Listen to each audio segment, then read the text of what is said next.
Varicose wine సమస్యతో బాధపడుతున్నారు. Best చికిత్సను అందించే భారతదేశంలోని ఏకైక హాస్పిటల్ ఆవిస్. నమస్తే అమ్మా. నమస్తే తల్లి. కమెంట్ బాక్స్ లో కొన్ని ప్రశ్నలు మీ వీడియోస్ కింద సేకరించి పెట్టారనమాట. అంటే కొంచెం మీనింగ్ఫుల్ వి, తనతో పాటు పెట్టిన వాళ్ళతో పాటు చాలా మందికి కూడా ఉపయోగపడతాయని. సో అందులో ఒక ప్రశ్న ఏంటి అంటే, లైక్ హస్బెండ్ అండ్ వైఫ్ కలిసిన తర్వాత మీరు ఇదివరకు కూడా కొన్ని వీడియోస్ లో చెప్పున్నారు, స్నానం ఆచరించాలా, నెక్స్ట్ డే పూజ చేయాలంటే తలస్నానం చేయాలా, అభ్యంగన స్నానం చేయాలా అని చెప్పి. ఆ తర్వాత జనరల్ గా కూడా నైటే కాకపోయినా డేలో ఎప్పుడైనా హస్బెండ్ అండ్ వైఫ్ కలిస్తే కనుక ఆ తర్వాత కూడా స్నానం చేయాలా, ఆ తర్వాత తన ఏదైనా మంత్రం కానీ లేదంటే ఏదైనా శ్లోకాలు కానీ దైవానికి అసలు పగలు కలవడం అనేది సరైన పద్ధతి కాదు. సో ఆధ్యాత్మికంగా పాల్గొనవచ్చు. ఆధ్యాత్మికంగా కాదు, అసలు మామూలు లెక్కగా ప్రకారంగా కూడా ఏ రకంగా చూసినా అది తగినటువంటి పద్ధతి కాదు. ఓకే, నాట్ టెక్నికల్ గా, అసలు ఐ మీన్ సైంటిఫికల్ గా కాదు, ఎట్లా కూడా కాదు, ఇట్స్ నాట్ కరెక్ట్.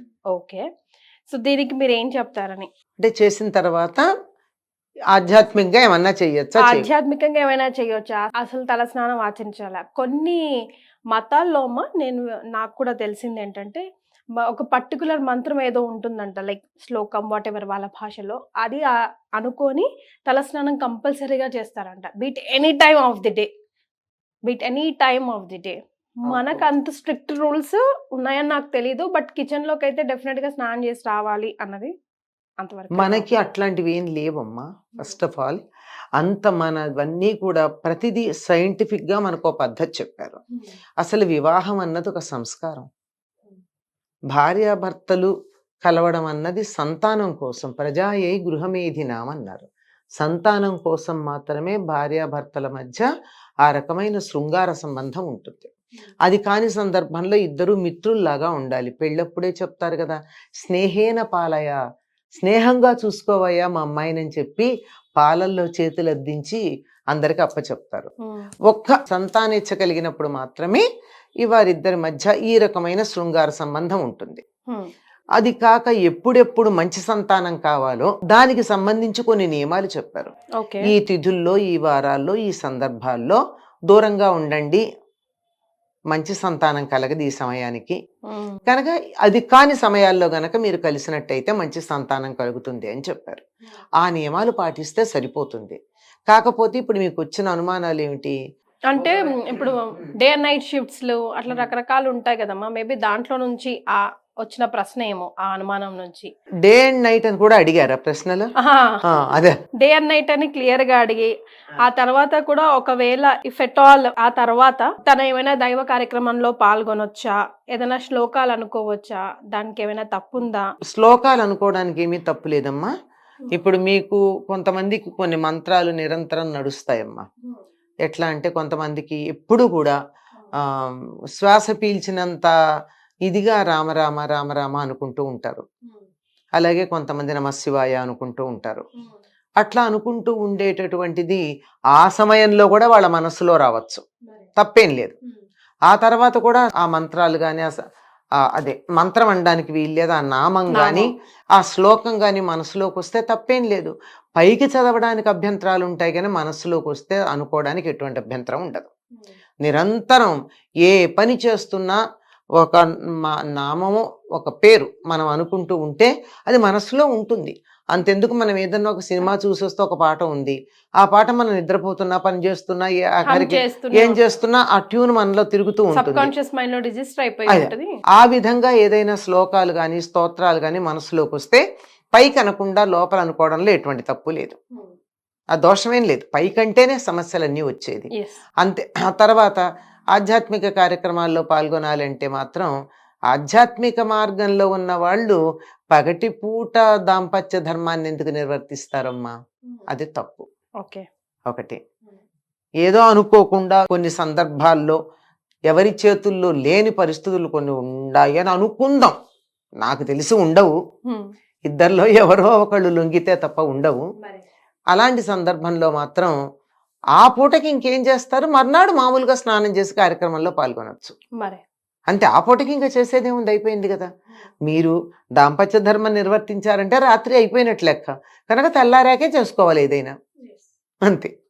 అంచేత మనసులో మీకు నచ్చిన దేవుణ్ణి తలుచుకోవడం కానీ, ఆ దేవుడి నామాన్ని అనుకోవడం కానీ, ఆ దేవుడికి సంబంధించిన స్తోత్రాలు పైకి కాకుండా లోపల చదువుకోవడానికి కానీ ఎటువంటి అభ్యంతరం లేదమ్మా. ఏ సందర్భంలోనూ అభ్యంతరం ఉండదు. ఈ సందర్భమే కాదు, గుర్తుపెట్టుకోండి, ఇంకా మీరు మళ్ళీ అడగక్కర్లే. ఎప్పుడైనా సరే నిరంతరం పెదిమ దాటి బయటికి రాకుండా భగవన్నామం తలుచుకోవచ్చు, స్తోత్రాలు చేసుకోవచ్చు. బాహ్య పరిస్థితులతో సంబంధం లేదు. ఓకే. స్నానం చేశామా చేయలేదా అన్న సంబంధం కూడా ఉండదు. రామరామ అనుకోవడానికి స్నానం చేయాల్సిన పని ఏముందమ్మా? పైకంటే గాని సమస్య. మీ మనసులో అనుకుంటూ ఉండండి, మీ పనులు మీరు నిర్వర్తించుకుంటూ ఉండండి, తప్పేం లేదు. నా ఫ్రెండ్ ఒక అమ్మాయి ఉందమ్మా, వాళ్ళ ఇంట్లో చాలా స్ట్రిక్ట్ రూల్స్ అంట. అంటే తన ఎలా ఇబ్బంది పడుతుంది అంటే, నేను తలస్నానం చేశాను వచ్చాను నెక్స్ట్ డే బయటికి అంటే ఇద్దరు పీరియడ్స్ లో ఉందా అన్నది ఇంట్లో వాళ్ళకి కన్ఫర్మేషన్ అదొకటి, లేదా నైట్ భార్యాభర్తలు ప్రైవేట్ టైం స్పెండ్ చేశారు అని అన్నది. అంత ఉండాలా? అసలు భార్యాభర్తలు కలిసిన తర్వాత అమ్మాయి తలస్నానం చేయాల్సిన పని లేదని చెప్తున్నాయమ్మా శాస్త్రాలు. అది తప్పు పని కాదు కదమ్మా.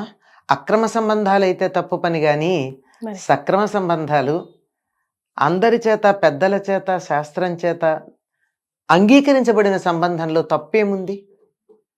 వివాహం చేసినప్పుడే అందులో తెలుస్తోంది కదా, వారిద్దరూ సంతానం కోసం వివాహం చేసుకున్నారు. సంతానం కావాలి అంటే ఏం చేయాలో తెలియని వాళ్ళు ఎవరున్నారు కదా. కనుక అది తప్పు పని ఎట్లా అవుతుంది? ఆ దానికి ఉన్న పవిత్రతని మనం ఉంచినంత కాలం, పవిత్రతని కాపాడుకున్నంత కాలం అది తప్పు పని కాదు. అందువల్ల దానికి తప్పనిసరిగా తలస్నానం చెయ్యాలి అని నియమం లేదు. కానీ పురుషులు మాత్రం చేస్తారమ్మా. పురుషులు మాత్రం చెయ్యాలి. కనీసం ఒంటి మీద నీళ్లు పోసుకోవాలని చెప్తారు. అంటే ఇంట్లో రోజు నిత్యం, ఆ తర్వాత కూడా రోజు దీపారాధన వాళ్ళే చేయాలి కాబట్టి వాళ్ళే చేయాలి. పైగా ఒకవేళ ఆడవాళ్ళు చేయాల్సి వచ్చినా తలస్నానం చేయాల్సిన పని లేదు. మగవాళ్ళు మాత్రం నిత్యం చెయ్యాలని మనకు శాస్త్రం చెప్తోంది. కానీ వాళ్ళు ఏం పాటించరు. కానీ ఆడవాళ్ళు ఏం చేయాలో మనం రోజు చెప్పుకుంటాం కదా. వాళ్ళు ఏం చేయాలో ఎందుకు చెప్పము? అంచేత ఏమవుతోందంటే ఒక పార్టే మనం ఒకదాని గురించి ఎక్కువ హైలైట్ చేస్తున్నాం తప్ప రెండో దాని గురించి కూడా చెప్పుకున్నప్పుడు సమగ్రమైన అవగాహన ఉంటుందమ్మా. అక్రమ సంబంధం కానంత కాలం దోషం కాదు. మంచి సంతానం కావాలంటే మాత్రం నిషిద్ధ సమయాల్లో భార్యాభర్తలు దూరంగా ఉండడం మంచిది. చేత ఆ సమయంలో దైవం గుర్తొస్తే మరీ మంచిది. దైవభావన కలిగినటువంటి సంతానం కలుగుతుంది. స్తోత్రాలు మనసులో అనుకున్నంత మాత్రాన మనకి పాపం ఏమీ రాదు.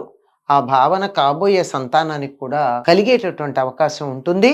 కనుక అటువంటి దోషం ఏమీ లేదమ్మా. Right. Thank you so much అమ్మా. నమస్తే అమ్మా.